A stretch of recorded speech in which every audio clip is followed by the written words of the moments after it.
Hello mga kalobs! Kumusta po kayo? O tara at mag-almusal po tayo. Itlog at yung narnar. Tapos nilagyan nga po ni mama ng dahon ng malunggay. Ito pong almusal namin. Ganitong luto po pala yung gusto ko sa itlog. Yung may narnar at dahon ng malunggay. Ngayon na naman po kasi ulit nagluto si mama ng itlog na may narnar at dahon ng malunggay. Tapos na rin po pala akong naligo habang kumakain ako. Kasama ko po pala si kuya habang kumakain. May pasok na rin po kasi sila. Habang si papa ay bumangon na nga din po at kumuha na nga po siya ng plato niya dahil kakain na nga daw po siya. Dahil pagkatapos nga pong kumain ni kuya ay siya nga po muna yung maliligo tapos sunod naman po si papa. Sobrang nabusog nga po ako mga kalabs at napadami nga din po ako ng kain. Pagkatapos ko po palang kumain ay nag-toothbrush na rin po pala muna ako. Friday naman po ngayong araw kaya sibilian nga po yung sinuot ko. Paglabas ko po pala ng bahay ay nakita ko nga po itong gumamela ni mama na namulaklak na. Ang liit-liit nga lang po na halaman ito ay namulaklak na kaagad. Binigay nga lang po ito kay mama at matagal na nga din po ito pero ngayon nga lang po namulaklak. At bago po pala ako pumasok ay humingi nga lang po ako ng baon kay papa. Para nga po may pangmeryenda ako sa school. Pero minsan nga yung binibigay nga po na baon sa akin nila mama at papa ay hindi ko nga po ginagastos. Iniipon ko rin po kasi yun mga kalabs. At nagpaalam na nga din po ako kay papa dahil papasok na nga din po ako.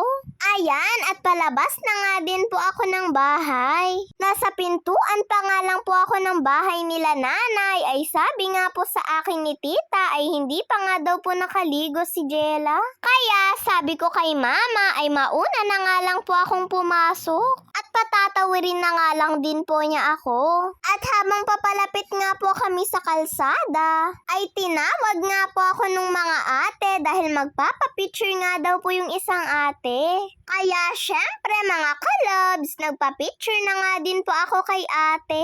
Medyo nahihiya pa nga po ako. Shout out po pala sa inyo mga ate. Salamat po.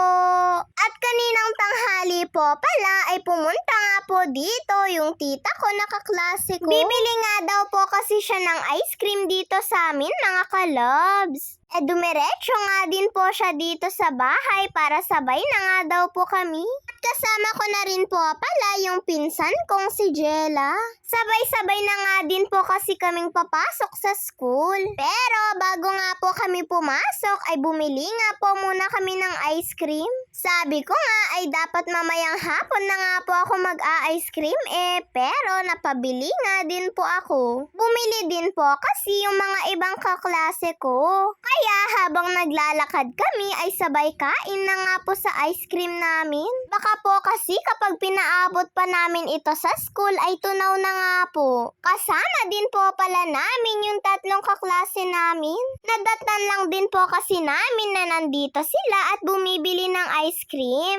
At si mama na nga din po yung nagpatawid sa amin. Nagluto din po pala si mama ng dry na miswa. Eto po pala yung klase ng pansit na galing nga po sa India. Binigay nga lang po kasi sa amin ito ng tita namin.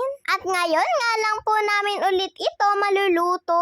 2 balot po kasi ito mga kalabs. Ginisa nga lang po ito ni mama sa narnar at nilagyan niya nga po ng pampasarap na patola. Dapat nga po ay dingdingin nga daw po ni mama itong patola. Pero sabi niya nga po ay masarap nga daw po ito sa pansit. At lalo na nga po may narnar. Madaming patola po pala yung sinahog ni mama dito at tuyo nga lang din po yung pagkaluto niya. Hindi niya na nga daw po ito lalagyan ng sabaw. Basta yung ganito nga lang daw po yung medyo tuyo. Ayan nga at nakaluto na rin po si mama. Ang una nga pong tumikim ay si papa dahil habang niluluto pa nga lang po ito ni mama ay nababanguhan nga po ako sa amoy. Siguro nga po ay dahil po doon sa narnar at patola. Aba, at nasarapan nga din po si papa sa lasa. Edi syempre, titikim nga din po si kuya. Nung nakita niya po kasing tumikim si Papa, ay tumikim na nga din po siya. At syempre, hindi rin naman po ako magpapahuli. Tinikman ko na nga din po itong niluto ni Mama.